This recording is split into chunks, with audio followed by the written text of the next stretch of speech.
Welcome to the Cross Creek On Demand podcast, a podcast for you because God is for you.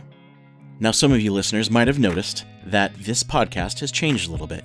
Instead of hearing a recording of our Sunday gathering, you're hearing a pre-recorded podcast. That's because at our Sunday gatherings, we've changed our format a bit. We're focusing more on having a dialogue instead of just a monologue, where I will teach, but then I'll ask questions and we'll discuss it. And so instead of trying to figure out how to record everyone's answers and discussion, we've decided to move to this format.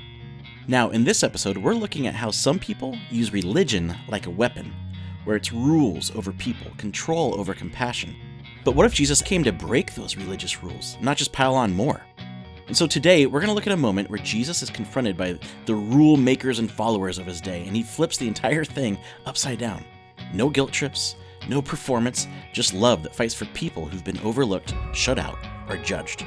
So, if you've ever thought, if this is what God's like, I'm out, maybe you haven't met the real Jesus yet. Jesus didn't come to enforce the rules, but to set people free.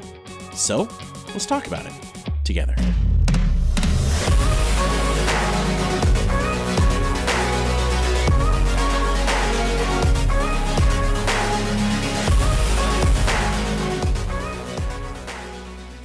So before I did this church thing, I used to be a middle school social studies teacher. And I became a teacher partly because of some of the teachers I had growing up. Not because they inspired me, but because they didn't. Like, it seemed like they became teachers not to impact the next generation or inspire young minds, but because they loved making and enforcing rules. For them, it seemed like the point of school wasn't to learn, it was to learn how to comply and obey. And yeah, I get it. Rules have a role, right? They keep us from getting in car accidents or arguing about how to play Monopoly. Rules have a role, but when they become the goal, something is wrong. And if you've ever had somebody in authority use rules like weapons, then you know that frustration and anger and that powerless feeling I'm talking about. Now, unfortunately, this type of rule obsession has become firmly entrenched in religion, too. And when you add religion to rules, things go bad quickly. See, too often, religious rules are used to control. Sometimes, church people even try to force the religious rules on people who never signed up for them in the first place. It can seriously be absurd. I remember as a teenager going to church, sitting in church, and an elderly lady turned around to me during our meet and greet time, and she said, "Young man, you need to take your hat off in church." Now, what she didn't know was I was the pastor's kid. And I wasn't mad at her for trying to tell me what to do and who do you think you are? Do you know who I am type of thing? But it bothered me, and I still remember it so many years later because she didn't even stop to wonder if maybe I was new. What if that was my first time in a church and I was just invited by a friend and I'm looking to see what this Jesus thing is all about? Now, maybe you've experienced that too. Like you walked into a church or talked to somebody with big God opinions, and immediately there's this pressure. There's the questions, the checklist, the expectations. Not to be real, but to be right. And here's the truth. Religious rule-keeping has often prioritized conformity over compassion. And so many people walk away from Jesus, not because of Jesus, but because of the endless rules tied to religion. Maybe that's you. Maybe it's your kids. Maybe it's your best friend. But here's the good news.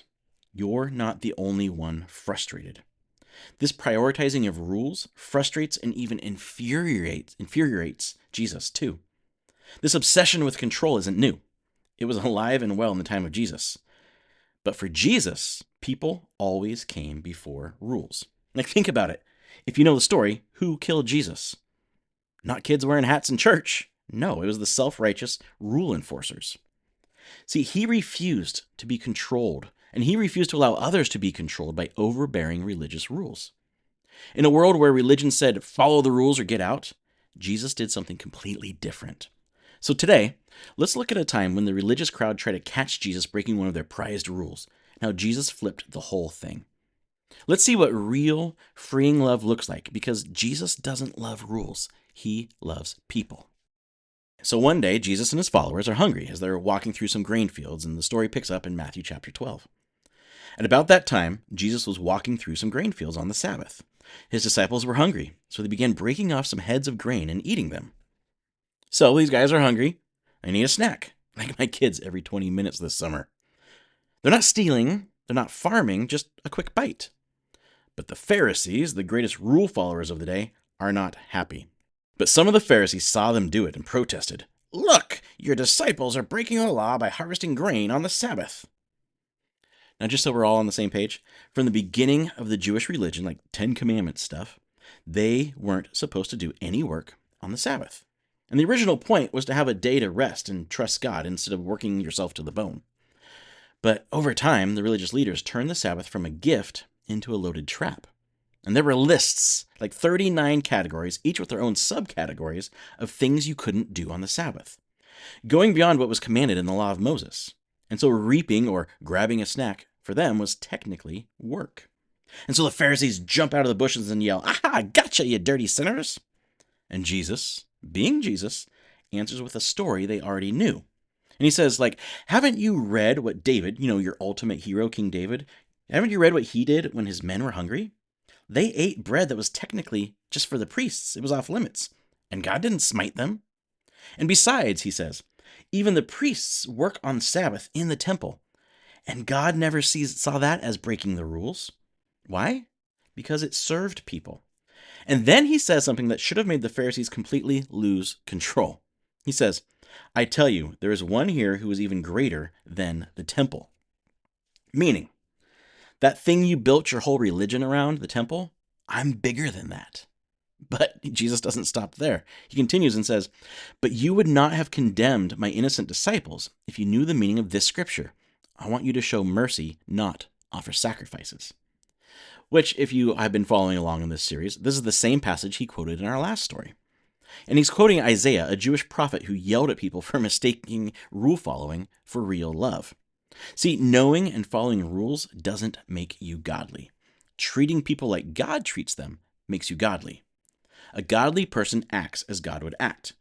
His never-ending, never giving up love, forgiveness, acceptance, giving people worth, showing mercy. See, godly isn't knowing the stuff. Godly is doing the stuff. Knowing it is not the same as doing it and being it. Okay, and then Jesus says something completely mind-blowing. He says, for the Son of Man is Lord even over the Sabbath. It's a Son of Man, which is his favorite name for himself. It comes from the prophet Daniel, who described the one coming from God. And he says, hey, that holy day of yours, the Sabbath, yeah, I'm in charge of that. In fact, I invented it, so I get to say what it means. Now, who said, side note, who says something like that? Either he was delusional, he was power hungry, or he really was God. And so, question, which one do you think Jesus really was? Now, even after pointing to their own scriptures, even after quoting their own stories, even after claiming authority over one of their holiest traditions, these Pharisees still don't get it. So Jesus doesn't argue back. He doesn't defend or explain. He simply shows it. He walks into their synagogue and starts a revolution with compassion. Then Jesus went over to their synagogue, where he noticed a man with a deformed hand. The Pharisees asked Jesus, does the law permit a person to work by healing on the Sabbath? They were hoping he would say yes, so they could bring charges against him. What slimy, conniving snakes! They're so lost in their rules that they couldn't even see a real person in front of them. And they're not even subtle. See, religion tends to prioritize rules over people. And this man with a deformed hand is a setup. He's a test. To them, he's not a person. He's not an image bearer of God in need of love. He's just a trap for Jesus. And maybe you've experienced that. See, most bad religious experiences are because someone prioritized a rule over you. But that's not Jesus. Jesus prioritizes people over everything. And Jesus sees the man, not the trap, not the rule. He sees the loneliness, the pain, and the years of being overlooked. And he's not going to let these guys get away with what they're trying to do. Now, usually, when we read this next section of Jesus talking, as we do with the rest of the Bible, we give Jesus this meek and gentle voice. I don't think that's what happens here. I think Jesus is angry and frustrated and standing up for this man and everyone else these rule keepers had abused with their rules. And so he asks them a question that they can't squirm out of. If you had a sheep that fell into a well on the Sabbath, wouldn't you work to pull it out? Of course you would. And how much more valuable is a person than a sheep? Yes, the law admits a person to do good on the Sabbath. You jackwagons. See, then Jesus turns to the man, and I imagine he takes a second, and he looks him in the eye, and with a gentle smile and probably a wink to let him know that everything's going to be okay. And the room goes silent. Everyone's watching, holding their breath, especially the man with the deformed hand. And so basically, Jesus says, Pharisees, you think you can trap me? Here, Matthew, hold my beer. Then he said to the man, hold out your hand. So the man held out his hand, and it was restored just like the other one. Jesus didn't just talk about mercy. He embodied it. Jesus always picks the person over the policy, the need over the rule book. He proves that God's heart is for people, not rules. Compassion, empathy, love, and acceptance are always the right answer. There's no rule more important than the person right in front of you.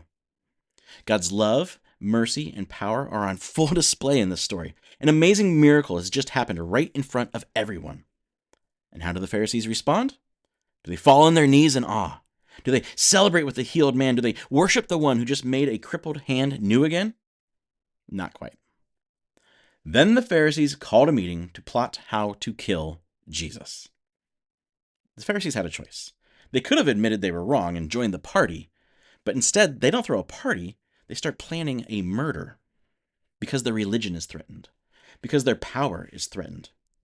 See, religion often replaces love with rules and blinds us to the actual needs of people around us. And that brings us face to face with our own stories. See, we're in this story in two ways. First, we're the man with the deformed hand. And at the same time, we can easily be the Pharisees. So first, have you ever felt like that man? Used, invisible, labeled, discarded. Maybe your past has kept you at a distance. You just want to be helped and healed to have the life you hope is out there. Maybe in return, all you've been handed is rules.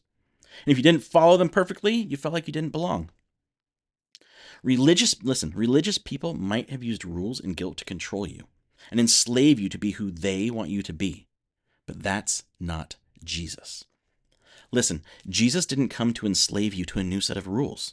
He came to free you, to be who you were always created to be, to free you to enjoy him and the life he offers you. So if the version of Christianity you've experienced doesn't make you feel free, it wasn't Christianity. You are invited to enjoy a life of love, peace, purpose, and freedom, not by following rules, but by simply following Jesus. Now, like I said, at the same time, many of us also have more Pharisee in us than we'd like to admit. So let me ask you a tough question. You can answer out loud if you want, because I can't hear you. When someone else bends or even breaks the rules you think are essential, when someone doesn't live up to your spiritual, moral, or behavioral expectations, how do you react? Mercy or judgment? Self-reflection, maybe I'm missing something? Or anger, defensiveness, and condemnation? Jesus showed there's a better way, the way of love. In John 15:12, he says, "This is my commandment. Love each other in the same way I have loved you." Everything is wrapped up in that. Every New Testament command is simply a picture of what love looks like in real life. And when you're free of the rules, you're not just free to do whatever you want. It's better. You're free to love. You are empowered to love. So, this week, let's put this into practice. Let's practice following Jesus, not just rules. And so here's my invitation. At least once a day, every day this week, pray this very simple prayer. Jesus, show me your love and make me a person who prioritizes people over rules. Show me your love and make me a person who prioritizes people over rules. And then do it. Love someone who challenges your tidy rules. Sit with someone who breaks your categories. Extend grace to someone, maybe even yourself, who's tired of trying to measure up. Jesus' love and grace aren't just the start. They're the whole thing. And if guilt and shame come to you, or you wonder if it's actually okay to accept this person, remember, there's nothing you have done, there's nothing you will do that Jesus forgot to die for. And the same death he died for you, he died for them. So imagine if we were a people known not for what we require, but for the love we lavish. Not for what we police, but for how we pursue. Not for the fences we build, but for the tables we set. Imagine if the church became the place where people could come as they are, not to perform, but to be seen and loved. Imagine if every church was built not on rules or control, but on the kind of love that heals hands, opens hearts, and makes room at every table. What if you were free to love without worrying about who is or isn't checking the right boxes? What if you stopped measuring your worth by your mistakes or by someone else's behavior? What if we practiced a faith that didn't just believe in mercy, but lived it out loud? Not everyone will get it, just like the Pharisees didn't get it. But Jesus does.